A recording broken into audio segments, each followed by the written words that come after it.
gentlemen, welcome back to HMP. It's the end of an era or a start to a whole new world. We'll find out today as we're reviewing Blue Beetle. I am your host, Adam Portress, and joining me today, he's been called the White George Lopez, Bruce Leslie. I'm a prickly pear, and I haven't had this much fun in a movie theater since that time I found a quarter. Oh, man, you better not listen. As somebody who worked in a movie theater for a couple of years, let me tell you something. Don't pick up anything off the ground and keep it for yourself. It's not good. Definitely don't put it in your mouth. Don't put it in your mouth. That's for darn sure. Ooh, I was going to tell stories out of school, but that's no good for anybody. That's not going to. Please do it's not. Not going to benefit anyone, and probably alienate half the audience if we're quite frank with ourselves. But yikes! Yes, move. You'll go. No, we can't do that. That's just going to make people. Well, the movie theaters are already in enough trouble as it is. I don't think that we need more to fuel that fire. Move it. So welcome back, everybody. We made our way out to the theaters this week because we saw Blue Beetle, the latest from Warner Brothers and DC. Some said it was the end of the DC kind of Snyderverse era, but at the same time, too, James Gunn and old what's-his-nose there. What's the other guy's name? Christopher Columbus. Christopher Columbus Jr. Of 1492 Pictures. Seraphin. That's it. Peter Seraphin. Holy moly. Yeah, I pulled that one out of my tail, didn't I? But because his name is on this and everything. I think he's a producer of this. So this is kind of like a soft launch, maybe, for James Gunn stuff. But we'll talk about where all that falls and if we think this thing should go anywhere. Before we get to Blue Beetle, we want to say a thank you to everybody that supports this show over at patreon.com/HMP. Those awesome people get pre-show, post-show, Dinger Zone. And of course, you get to vote on what we watch every month. And this time, we're doing things a little bit differently. Next month, we have all of these movies up for votes. The standing isn't quite hasn't changed too awful much. We got maybe a couple more votes from last time here, but as it stands right now, here are the standings. Coming in at fourth place, we have the Charles Band of Bummers. Everybody's bummed out and don't want to see no Charles Band. It appears. Oh man, I had high hopes for Trancers. You never know. Listen, I still have that subscription, so by George, they gonna get some Charles Band whether they like it or not. They can not vote for it, but at some point they're gonna get whooped upside the head with it whether they like it or not. Two shades of oopsie. Yeah, well, that's also one of those things too that once this gets off of, it's like a lot of the other Patreon votes. The winner goes away, but the losers can remain. And we have right. We have these all-stars, perennial all-stars, like your two guns, if you will. Like two guns must have been on Patreon votes 115 times. So many. It was very clear that no one wanted to see. No one ever wanted to do that. They're like, no, you keep Mark off of my screen. I don't want to see none of it. None of it. I think the what was that one? The Substitutes or whatever that had Bruce Willis in it that was on there forever. That was written by Robert Venditti. Yeah, Surrogates. We eventually got to that, but I don't think anybody voted for that. I think nobody voted for it. We just retired. We were just like, listen, we got to put a bullet in this one because if we don't, no one's going to actually vote for it. So, but then we have Killer Kaiju coming in at third place here at your 20%. Coming in at 27, it's jumped up a little bit. This is where I wanted to say something because these last minute votes will absolutely count this last week here. And I would say about probably half of our supporters over at patreon.com/HMP have actually voted on this. So our Once Bitten, that's our werewolf segment, has jumped up to 27%. So you're now in number 2 place here. But I gotta admit to you, Werewolves, it's going to be one heck of an uphill climb for you because Sean Loves Spaceships is clocking in still at a cool 47%. Oh, our listeners are morons. They're all morons. all the kids in Springfield. So we want you guys to vote on that. Tell us what you like, what you don't, and everything. And that's what we're going to do for the next month. You don't know what those movies are going to be. Frankly, I don't even know that we each in our own individual categories specifically know all the movies that we'll be doing within said category, but we'll figure all that kind of good stuff out. But if you want to do that, support us over at patreon.com/HMP. Pre-show, post-show, Dinger Zone, and you get to vote. My goodness, the power that you have in your hands, everybody. It's unbelievable. And if you can't do that, for the heaven's sakes, just jump over there to the iTunes there and give us a 5-star review, aka a humdinger. Humdinger. I think I thought I had a review here. Let me check my notes. I should have pulled this up before the show, but I didn't because I'm forgetful. I don't think we did. If I do, we'll do it next week. Who cares? Let's get into it. What was a big Booty Wheelbarrow or something from last week. We'll just read that one every week. We'll just read that one just because we like saying booty on the show every week for no particular reason other than that. Well, here's the IMDb plot line, everybody, for Blue Beetle. And as we know, IMDb always 100% correct in everything they say and or do. Oh boy, here we go. Let's start again. An alien scarab chooses college graduate Jaime Reyes to be its symbiotic host, bestowing the teenager with a suit of armor that's capable of extraordinary and unpredictable powers, forever changing his destiny as he becomes the superhero known as Blue Beetle. Hey, for what IMDb has been giving us for the past couple of months, that's pretty good. Pretty well written. So you know that Warner Brothers didn't do it. This is written by Gareth Dunnett Alacor. He did Miss Bala, which was a Catherine Hardwicke movie from a couple years back. Pretty forgettable, but I do remember liking it. This is directed by Angel Manuel Soto. I'm trying to do my best. On Hell, yeah. Yeah, but he did. Angel Manuel Soto, he did Charm City Kings from 2020, which I have not seen, but I watched a trailer for. People like that, right? It looks cool. It's about black dirt bike riders in Baltimore and with all the things that go along with Baltimore. And it looked good. That trailer looked pretty good. So I'm actually going to probably seek that one out and everything. But yeah, so this is the end of the kind of end of the James or the Zack Snyder beginning of the James Gunniverse. What do you think? Where do you think this falls in all of that? I think this is just going to go down as like something that was in between the wheels that were spinning. I think it's just going to be kind of lost along with like Shazam 2. I think it's going to kind of be not thought of as part of either universe. Yeah, just kind of that forgotten. I think that everything Warner Brothers has given us has kind of been, and it doesn't have to be a bad thing, but they've all been kind of bastard children. Because the Robert Pattinson Batman does its own thing. Mm-hmm. The Joker does its own Joker did its own thing to the tune of $1 billion.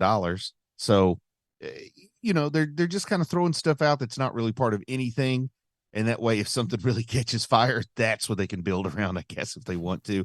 And, James Gunn, even though I absolutely love the guy, and a lot of people said, it was a big step up with Suicide Squad, it still didn't it didn't set the world on fire and stuff. And I mean, it was still kind of a little bit of pandemic box office when that came. Not even a little bit, a lot of pandemic box office when it came out. But people seem to really respond to Peacemaker. But also, people got screwed on that other Suicide Squad movie so hard that you didn't really want to you just felt you were once bitten twice shy.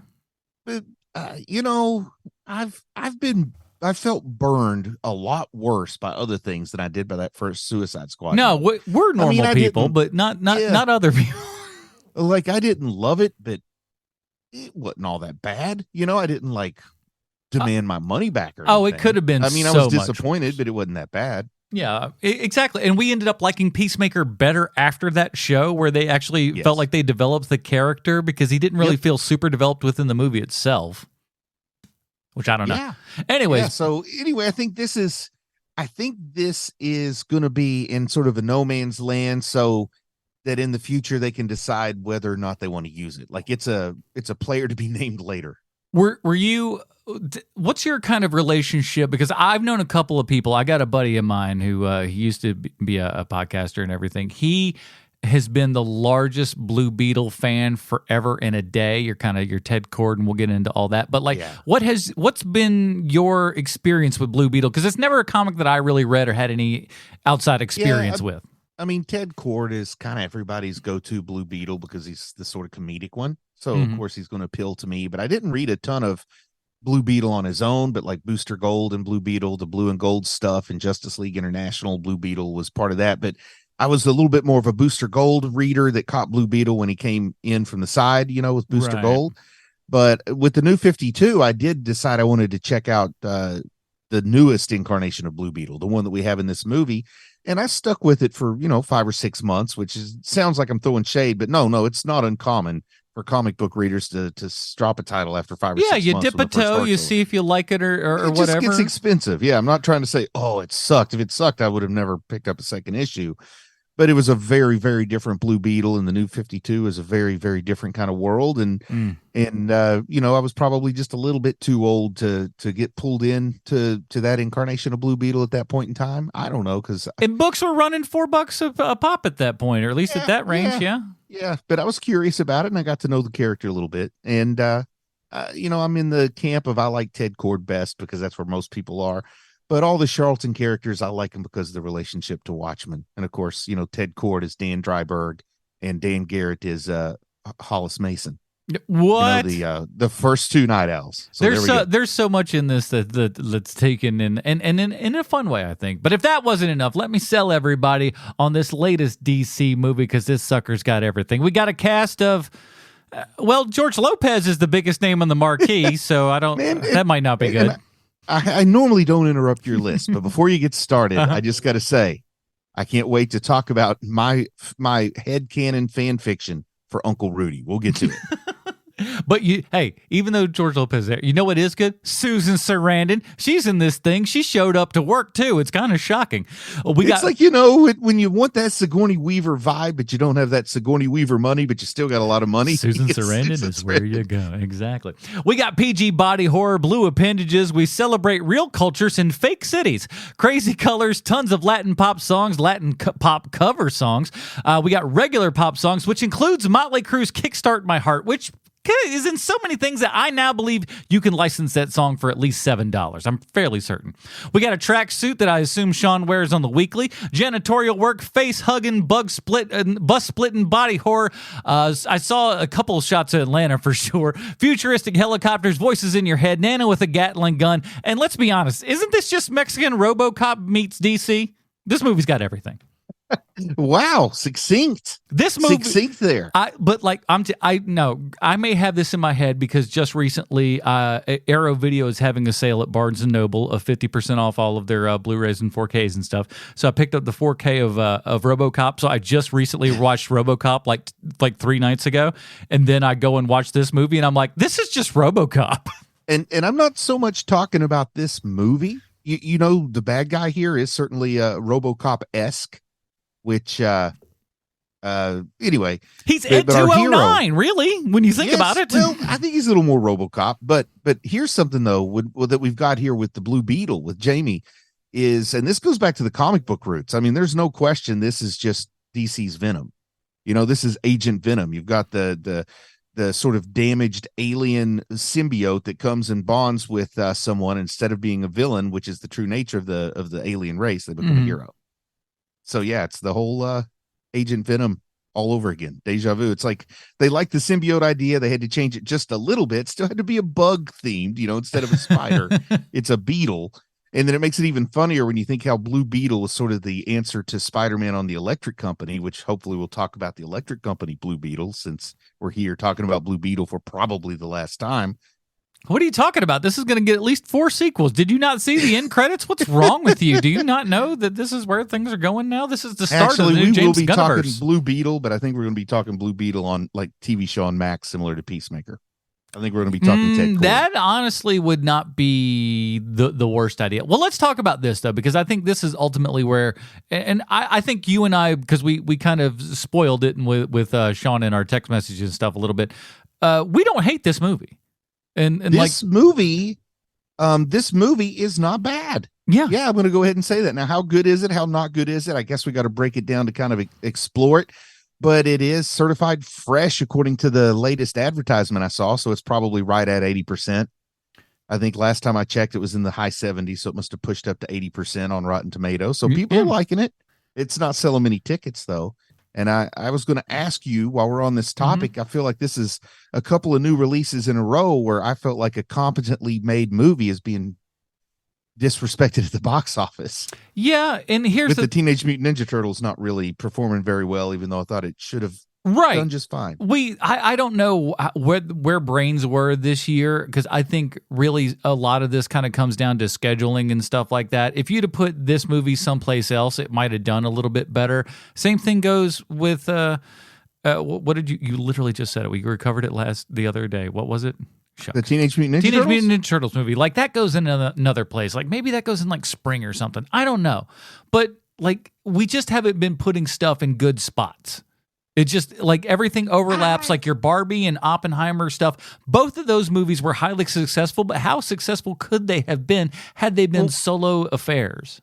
And like I'm trying to see what exactly is it that people are done with. And it's not that they're done with licensed properties or derivative properties, because Barbie and Oppenheimer both are adapted screenplays. You know what I mean? I mean, you know, not necessarily, but they're Barbie's existing IP. Oppenheimer's a real guy, right?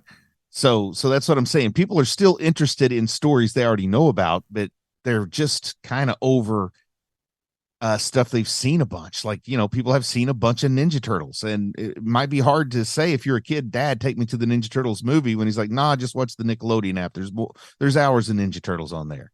Yeah. You know, so and with Blue Beetle, it's like, yeah, this is just another DC character that's going to be there for a minute and we're all going to forget about it. So even if it's good, so what, is almost like the attitude I think people have. No, I think you're absolutely right. And also with the attitude, and we've seen it happen many, many, many times, and we could just see it with Flash just right now, is that these movies will go to digital so flipping fast that it's just like, you know, I can watch it on HBO Max in like 2 months for free.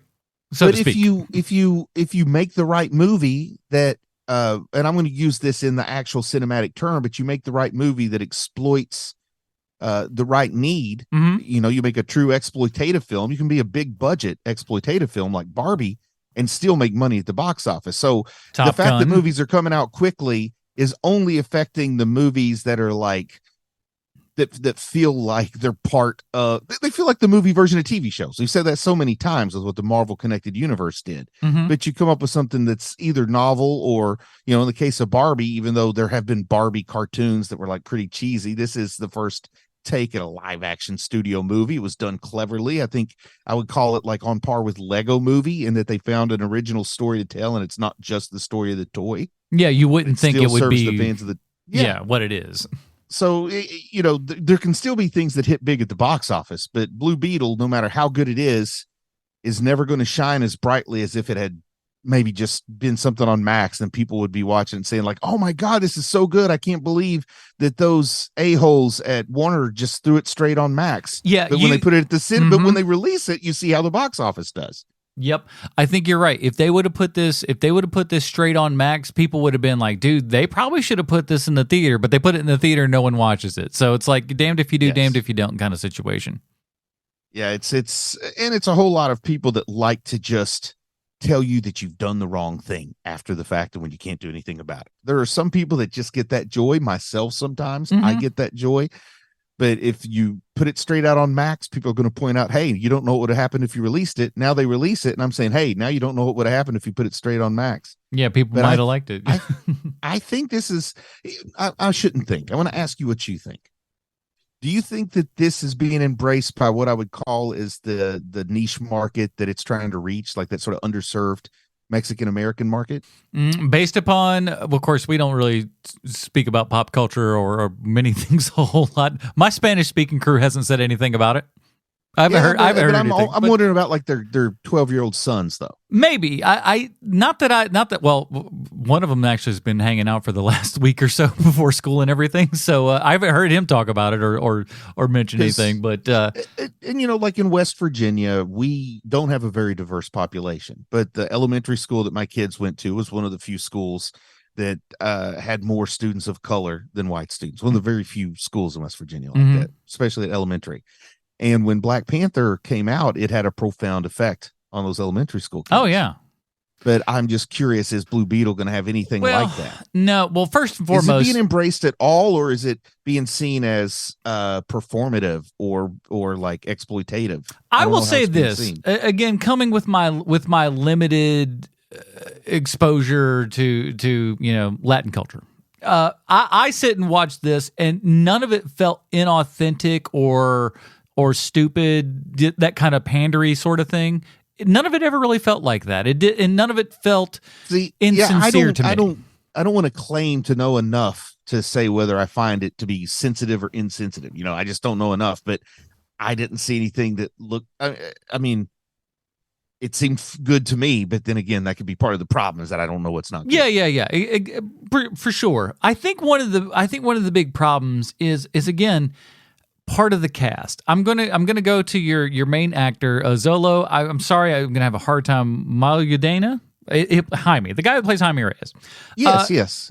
He was on Cobra Kai, so I call him Miguel because that's his character's name from Cobra Kai, and I don't know how to pronounce Xolo, which is his name. Zolo is what I would think.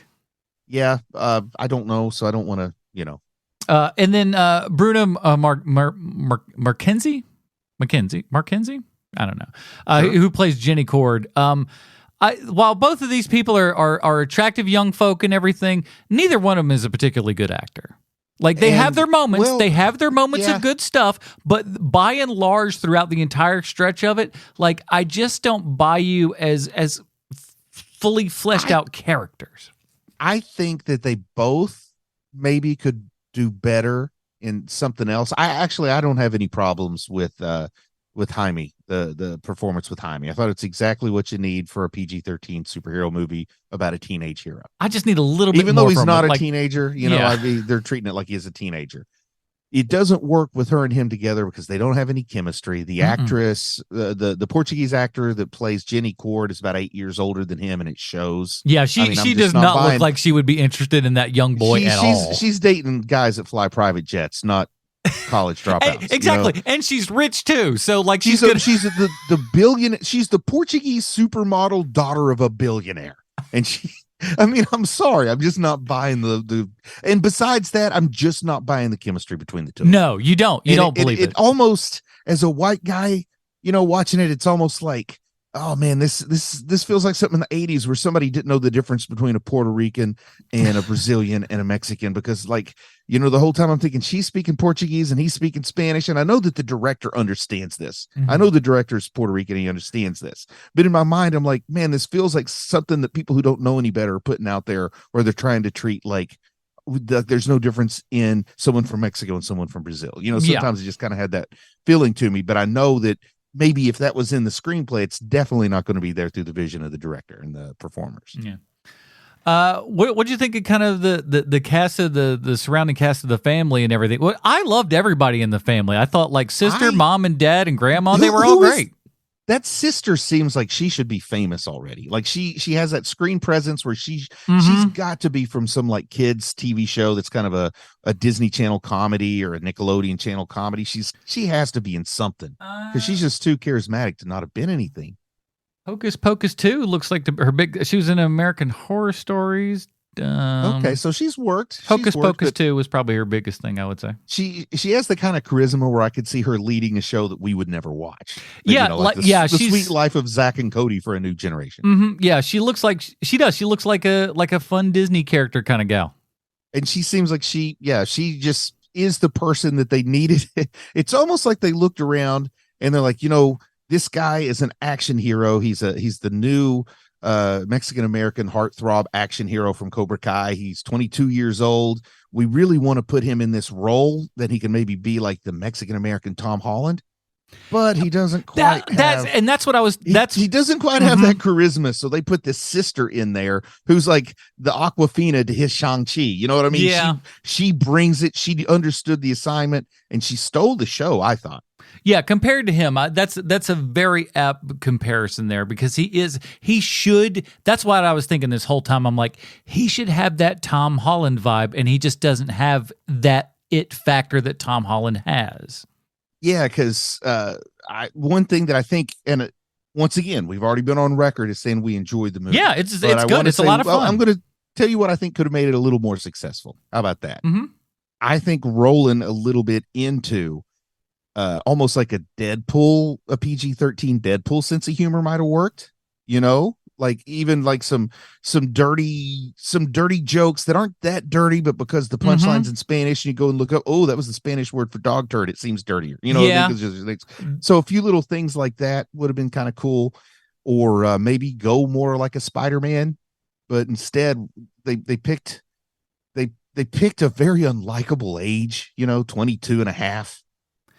Yeah, exactly. It's like you're just out of regular school. 19. The guy could have been home for the summer after his freshman year, and this all happens, and his family loses their home, so he can't go back to college.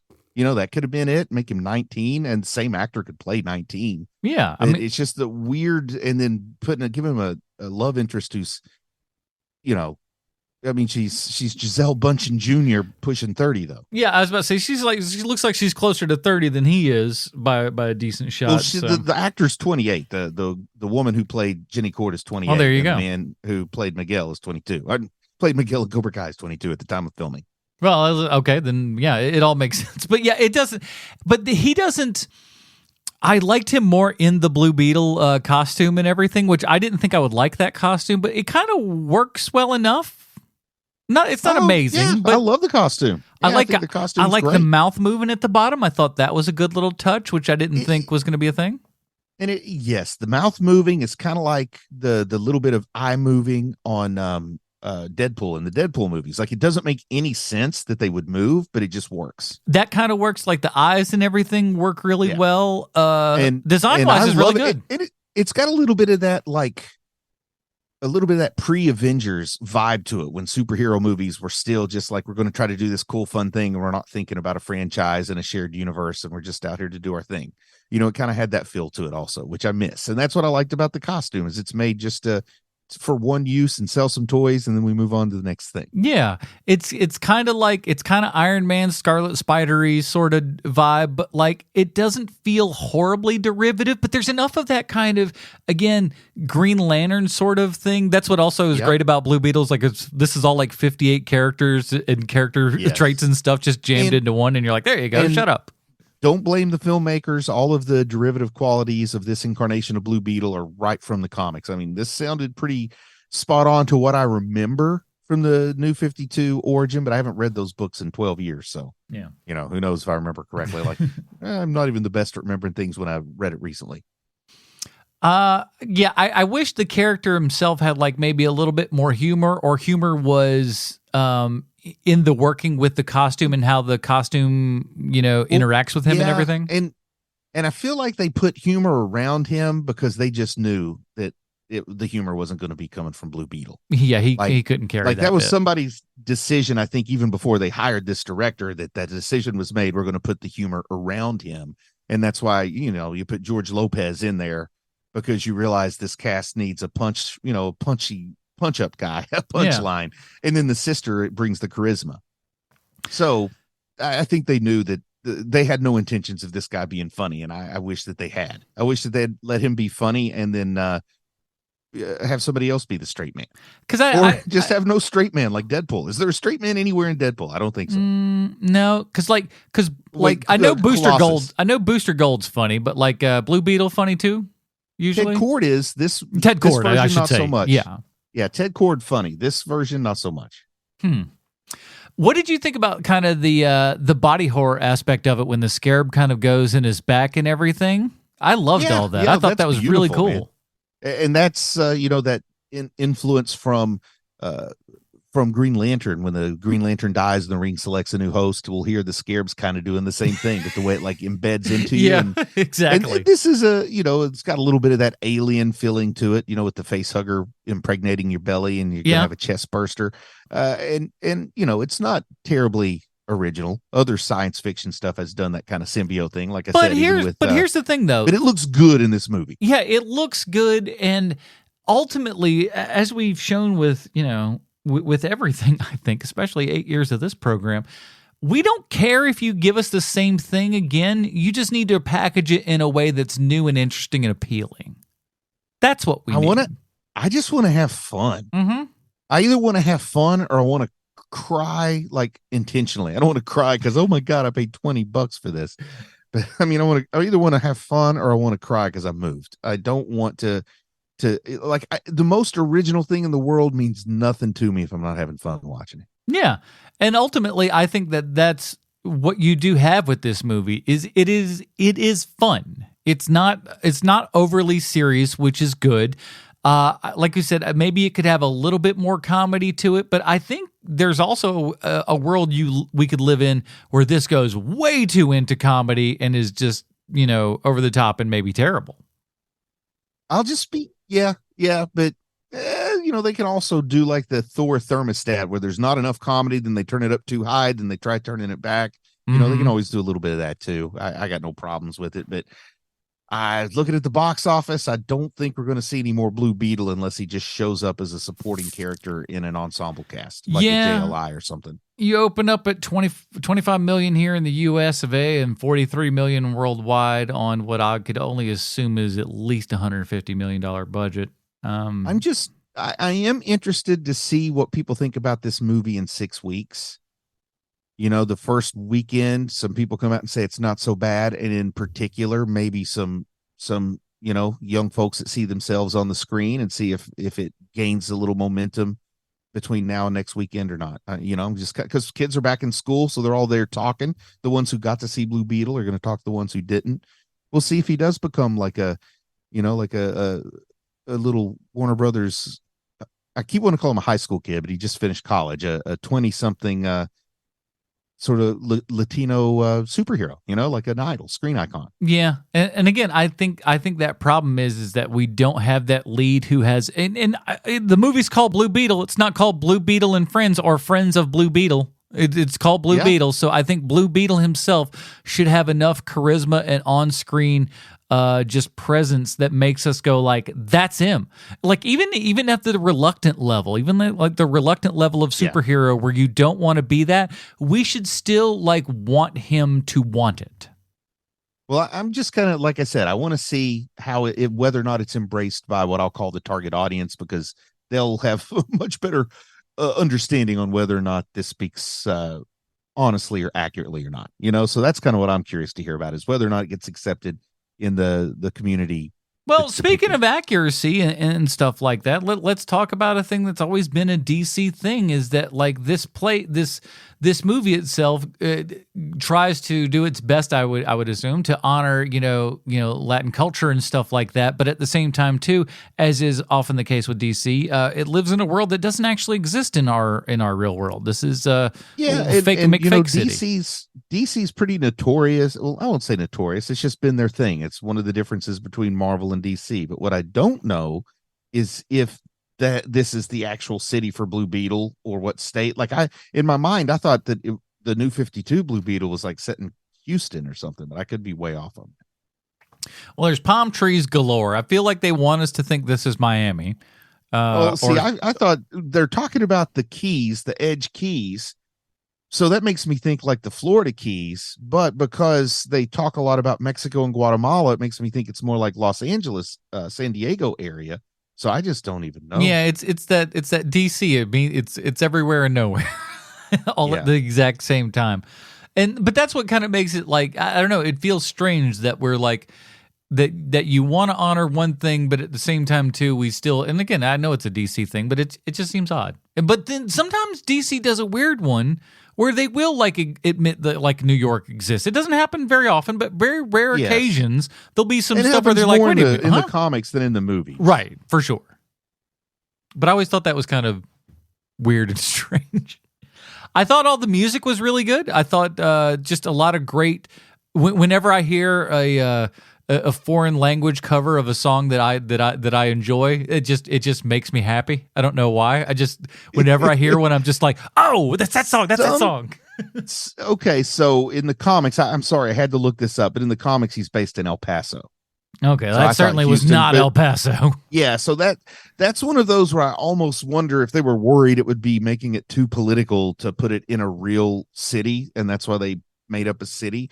But I always kind of thought that Jamie or Jaime, good inside joke too, because all the comic book readers I know always called him Jamie, the way the person keeps calling him Jamie, and he says, my name is Jaime. Yeah, to me, I'm just sitting there going like, and again, not even before my job, and like I knew at least a little bit. There's sometimes where I'm just going like, come on, white people, this is not 1972 anymore. You know a little bit better than this now. Come on. Get with it. Yeah, maybe they just did not want to take any chances of, in some way, shape, or form, having some weird border crossing catastrophe in El Paso happen the day before this movie set to be. You know what I mean? Yeah, that's fair. Like I think they just did not want to risk being political. El Paso is a hotbed. We're not doing nothing with that. You change it to Fake McFake City. Elvira City. I don't even know what they didn't even make up a good name. Boy, oh boy. And they even have cities already, like Coast City, they could have used. I'll be booking my trip to Elvira City right now. Get on the old price line. All right, let's talk about it. We've mentioned him a couple of times. What just before even this movie, what are your thoughts on George Lopez? Is just a little bit of everything. He's just like that classic 90s sitcom guy, man. I think he was really good in the George Lopez show. It's just he was doing it in the early 2000s instead of the 90s. But that's actually very accurate. He was doing like a 90s sitcom in the early 2000s. That's true. But as far as I never really watched his talk show, so I don't know how he was there. Oh, he was George Lopez is what he was, because as much as I will chide George Lopez a little bit, but he's kind of the same in everything. He's one of those guys that's like, that's who you're hiring, and like you better know that. He's one of the all-time great TV dads. You just put him on there. He's just a good sitcom TV dad. He's kind of corny, he's always great at, you mean rock and roll isn't about a stone and a biscuit, one of those kind of dads. So he's just a great sitcom dad. So I like him, and I think Uncle Rudy is right in his range. Yeah, it's in his wheelhouse. And like I've always listened, George Lopez, like a lot of these guys, like your Steve Harveys and everything, these are hustlers. These boys just hustle. Hey, they have 88 Steve jobs. Harvey's from West Virginia. He's a hard worker. Them boys they just hustle so hard. And I just like, while it may not always be my jam, I'm like, I kind of got to respect just how hard these dudes work. And like, he's just one of those guys. I mean, Steve Harvey is on 7 shows at once. That is a man who loves to work. And I've seen a picture of his Atlanta mansion, and I can see why he has to work so much, because that thing looks expensive to maintain. And all of his outfits. Are you kidding me? The man's just a clothes horse like nobody's business. And he's looking, you want to talk about looking like a DC villain? Steve Harvey has the wardrobe of a DC villain all day long. Steve Harvey got his Family Feud wardrobe from Arsenio Hall's yard sale when they canceled his talk show. He had to get that tailored, boy. Them 90s suits was loose. Now, this is what you get when you listen to the Blue Beetle review on Hero Movie Podcast. We both like the movie, but we're struggling to talk about anything other than Steve Harvey's wardrobe. George Lopez playing Rudy, the goatee. Was that natural, or was that a prosthetic? I think that's a prosthetic. That's a prosthetic. It's gotta be, right? You don't grow that at short notice. No, not so much. He's like, listen, I'm very committed to this role. And you're like, listen, George, you don't have to. No, we got to wait 6 months. We're like, you grow that in 6 months. I'm very hairy. And it's a very, very Bruce Leslie character there, the Uncle Rudy. That are you kidding kind of character me? I would love to write and just get into. Yeah, exactly. It's like, okay, here's how you write a Bruce Leslie character, everybody. You just go, how would we make him as broad as humanly possible? Can he be wearing something stupid? Can he say something stupid? Can he get into an embarrassing situation of sorts? These are all things that Bruce must have in his characters at all times. Oh man, and I like that he even wore shorts to the funeral. He's like that guy who's like, okay, I've reached a point in life where there's nowhere I need to be where anybody can tell me I'm not allowed to wear shorts. No. That's the Kevin Smith shorts. of it all. They all. were respectful, but the shorts and the work boots, that's the look I like to rock. So I really related to George Lopez here. Like I said, Susan Sarandon, while not in this all that much or whatever, she showed up to work, man. She was clearly happy to be there and just do whatever this is. There was more entertainment in her performance than all of Black Adam together. Her performance alone was more dramatic and moving than any of that crap, and her performance ain't nothing in this movie, And I'll say that she's a person who I probably haven't enjoyed in a movie for a while, and I enjoyed her here, so that was nice. Yeah, she's kind of been herself a lot. I don't know. That's kind of a I don't know. I think she's just in things that I'm really not the audience for. I think she's just in things I don't watch. Let's do this though. This is an interesting one because I had this thought while I was watching it. Are you more Meryl Streep? Or are you more of Susan Sarandon? In terms of just who do you want to who would you rather see in a role? Who do you think's a better actor? It's going to be Meryl Streep for me on that. I mean, that's nothing, no shame there for Susan Sarandon, but Meryl Streep's, she's pretty famous. I'll say this. I think Meryl Streep has had better movies overall because the movies themselves. I'm going to say Susan Sarandon may be the better actor. I really, really like Meryl Streep's performance in Mamma Mia. Oh my Lord! Well, now you're just saying things that are just patently insane.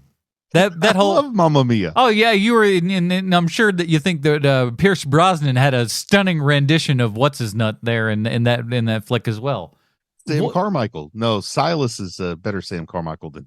Listen, Gilbert Gottfried would have done better in that role. No, I'm not going to go that far. It was so atrociously bad. But I thought she was good in this.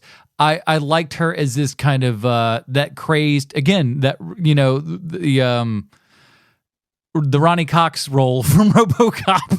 It's kind of who she is, or Miguel Ferrer, actually. She's more Miguel Ferrer. She's the sister of Ted Kord. Yeah, the CEO of the company. But I thought I thought she was cool, and again, I thought the guy who we have playing the kind of the half robot, half man sort of Omac. He's playing Omac. That looked really cool. Great design. I thought the actor was very solemn and quiet and everything, and just did what he had to pull that role off. Good stuff. Omac is also a character from the comics, and this will probably be an interesting around the block we go here.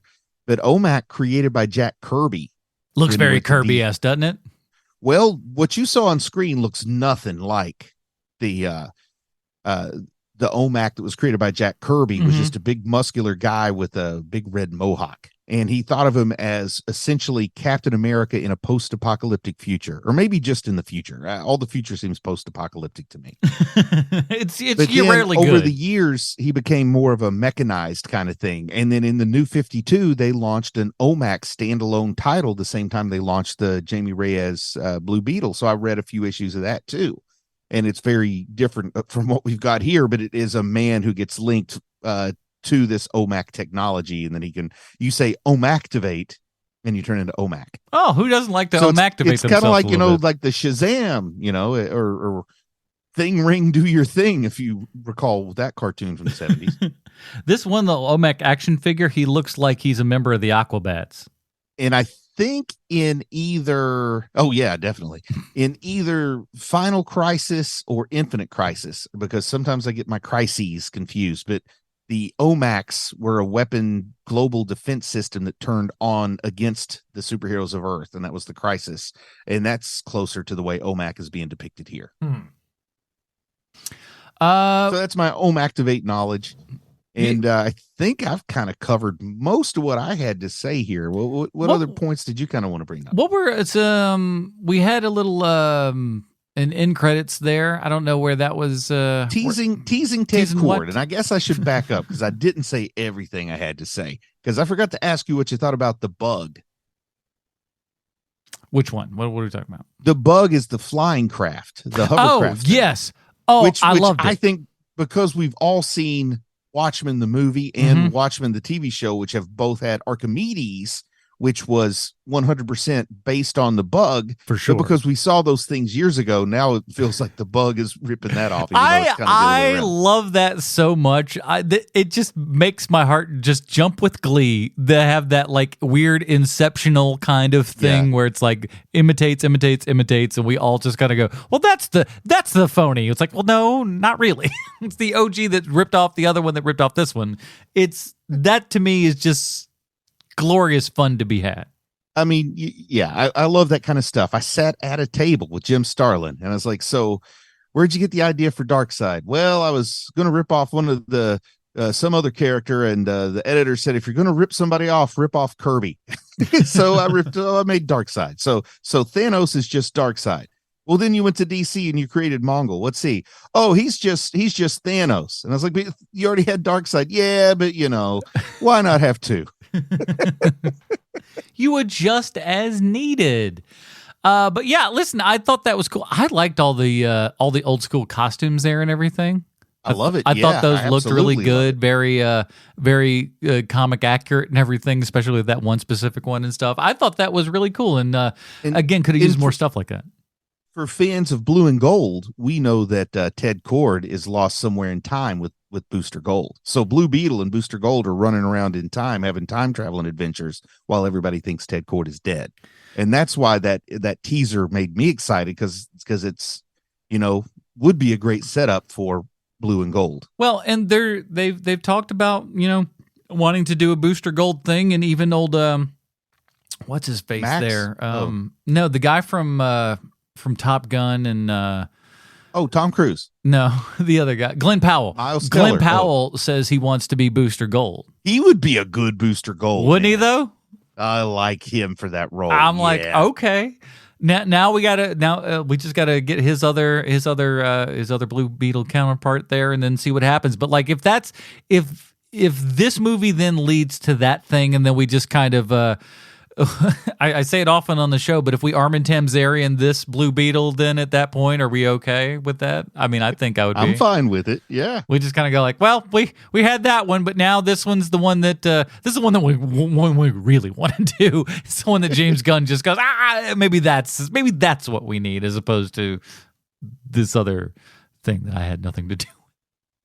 Yeah. He can just go off to law school, come back as an attorney someday. Yeah, exactly. Oh, yeah. And then we could start ripping off Daredevil. The role of Blue Beetle now being played by Ben Affleck. Man, Ben Affleck ain't going to stop till he's been every superhero. I'm convinced of it at this point. I now want him to play Ted Kord. Ben Affleck is Ted Kord. All right, before we get to our final review here and everything, we have to find out how this here Blue Beetle movie relates one-to-one with Sylvester Stallone. And what you know it, I happen to have a prepared statement. You don't say. Hello there, Mr. Stallone. It's still me, Adam, the dumb one. Yeah, right. Yeah. That's correct. Well, with Sean out again, it was up for me to write the Stallone connection again. And given the struggle that I had last week, this week in comparison, bit of a cinch. But I didn't think that it would be anyway. No sirree, Bob. I mean, the cast of much of the crew for this film are Spanish speaking. If there's one thing that we know about Stallone, you don't have time for languages that aren't English. And can you believe this? George Lopez hasn't been in an Expendables movie yet. Now, if there was, if there was anyone who was expendable, I imagine it to be George Lopez. Oh no! Did you know that George Lopez only has 79 acting credits as of this recording? Seems like low. A lot more, doesn't it? Seems like there should be way more than that. It's like, George Lopez, come on, stop bothering us. You haven't worked with him or anyone else in that cast, and I'm guessing it's all because they're under the age of 60, and most of them would just ask you about the Spy Kids movies. Now, this week's Stallone connection is production designer John Billington. John Bills Billington, as I assume his nickname is, he's a bit of an artsy boy. Bills is one of the production designers not only on Blue Beetle, but also movies I know you've seen, Mr. Stallone. Movies like Cop Shops with Jerry Butler and Frank Grillo. He also production designed on The Bad Boys for Life, Triple X, The Return of Xander Cage, and the hardest of hardcore movies, Popstar, Never Stop, Never Stopping. Yeehaw. But John has also art-directed films like World War Z, Troy, Transformers, Revenge of the Fallen, Pearl Harbor, The Island. You see a trend right there? That's not all. It's all top-tier stuff is what that's the trend is. But then again, John Bills Billington was in the art department on The Italian Job. That's the Marky Mark version. From Hell, Titanic, for heaven's sake, and the first movie I ever reviewed in high school, The Bone Collector. And even Eyes Wide Shut. Old Bills here worked with Kubrick on his last film in 1999. But you know what got John Bills Billington ready to take on the job working with Stanley Kubrick? A man who was notoriously not easy to work with? I do. It's called 4 years earlier in 1995, John Bills Billington worked on a film that we only will review once this show is done. That, of course, would be your starring role as Judge Dredd. But don't ask for it, people, because you won't get it, and when you do, you'll be sad that it's here. John Bills Billington is this week's Stallone connection. Face it, you didn't think I'd write anything this week, did you? See you next time. Your pal from the internet, Dummy Adam. Oh, come on. Don't be so hard on yourself. Adam. You know what it is. Excellent work. I haven't written anything in months, so you're doing an excellent job. It's all we've got to do here. Well, let's get down to it. Here at Hero Movie Podcast, we have our own patented Robin rating system. Bruce, where does Blue Beetle fall on the Robin rating system for you? Good, Good enough, not great, but still good enough that I want people to go see it. I kind of want to know what other people think about it. Yeah. I want people to talk about it a little bit. So I say Tim Drake. Yeah, Tim Drake. Yeah, I'm Tim Drake as well. I went into this maybe with zero expectations. I don't think I'd seen as bit of a trailer. I think that helped having it wasn't just zero expectations. We were actively not wanting to see this. Yeah. We were joking with each other about how bad the signs were. It looked terrible. And then when you had like trailers and stuff and other things, just like they were literally coming out and going like, no, this one's really, really great. And we're like, I don't know where you were 2 months ago, but when we heard all of this, this is the best Flash movie, blah, blah, blah, blah, blah. And then we saw it and it was a steaming pile. And so we only assumed that the exact same ruse was being attempted on us for a second time. But sure as shooting, this one was actually not horrible. It wasn't the greatest thing in the world. It was like, and me and the other one family that was there in the Atmos theater that I was at, they all seemed to have a good time, but like literally it was one other family other than myself. That was it. It was pretty sparse. But no one's coming to see these things, and that is sad because it's sad when we don't go to see something that's at least halfway decent, like this and like your Turtle stuff. The things that people might actually enjoy, they don't go watch because either they've been burned or there's just been, any myriad of situations. But I gotta say, when this comes out on HBO, which it will probably within the next 90 days, I would venture a guess. Watch it. I think you might like it. And if you got a good surround system, I mean, I thought, again, I saw us at Atmos Theater, like the sound was fantastic. A lot of great, those super futuristic helicopters, so many Atmos effects with those, really, really fun. So it's a good time if you're willing to put it in and throw away your brain for, it is a little long. And if again, you could run kids, 20. You could run 20 minutes off of this, and it'd be good. If anybody runs across any kids or any of your own kids want to be Blue Beetle when they grow up after seeing this, I genuinely, it's not a joke. I kind of want to hear about it. I want to hear if this is reaching kids or not, because it kind of feels like one that was made to reach younger folks. I think it would have if our leads were just a little bit more just dramatic and available. Like I said, that Tom Holland it factor, this guy just didn't have. He just doesn't have that little extra thing. He's not bad. He's just not great. And that's and you need that to really launch this off and have him be some kind of, your Spider-Man, if you will, for DC. Should we do for next week a consolation prize and do a Charles Band movie since it came in last? We'll see what Sweet Shanzi thinks about the idea of a consolation prize, because we want to make sure it's something he's willing to watch. Yeah, next week we're not quite sure what we're doing as far as movies and stuff goes. Of course, again, you have your votes over there at patreon.com/HMP. Really, the two big ones right now are going out are Sean Lowe's spaceships and our werewolves.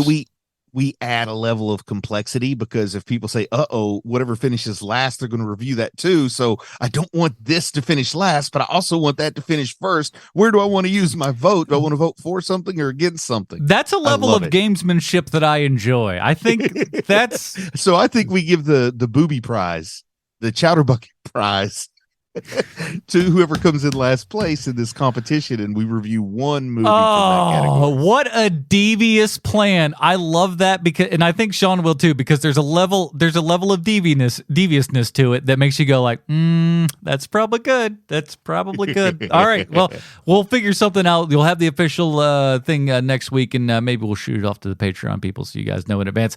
That is it. Bruce, in the meantime, where can we find more of your work on the internet? Just be on the lookout for any updates on this crazy werewolf movie I'm working on. Oh, it's gonna be something else, people. We got another show coming up. God bless us. I don't know why we do this to ourselves. This Wednesday is the premiere of Ahsoka on Disney Plus. Are we doing the 30 questions? I think we got to. Yeah, we're doing 30 questions on Ahsoka, because this is going to be a big one. Are we going to is Dave Filoni's big gamble going to finally pay off here? Are we going to see, the fruits of that labor Vintage of Clone Wars for so more many baloney? years? Tune in to find out. All right, that is it, everybody. Join us next week for more phony baloney. For the absent Sweet Shots and Kovacs for the editor, Bruce, let's say I'm Adam Portraits. Stay super, everybody. Goodbye, Marty and Evie.